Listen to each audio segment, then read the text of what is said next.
Sa pool sa CCTV, ang magkahiwalay na insidente ng pagnanakaw sa Batangas at Davao City. Nasa frontline na balitang yan si Brian Basa.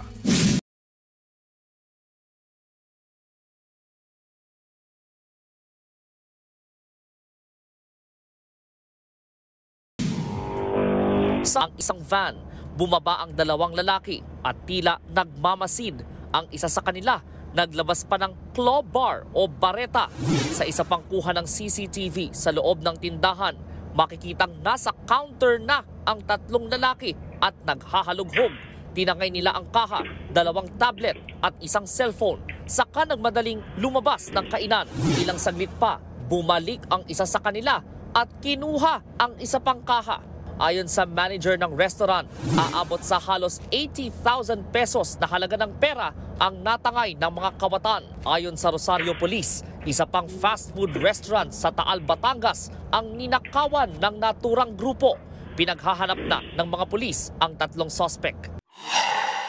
Sa Davao City naman, sa pool sa CCTV ng isang tindahan ang lalaking itong naka-helmet. Nagse-cellphone lang muna siya. Maya-maya, nilapitan niya ang kahera. Naglabas ng plastic bag ang lalaki. Saka inutusan ng cashier na isilid doon ang kinita nilang pera. Tinangay rin ng hold-upper ang isang bag, pati ang suot na kwintas ng kahera. Mabilis na umalis ang lalaki matapos ang pagnanakaw.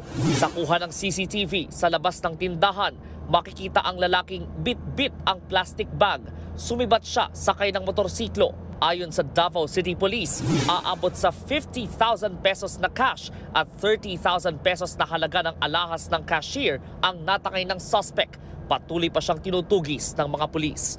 Nagbabalita mula sa Frontline, Brian Basa, News 5. Mga kapatid, Lucy Cruz Valdez po, maging maalam at may pakialam sa mga napapanahong balita sa bansa. Tumutok at mag-subscribe sa News 5 social media pages.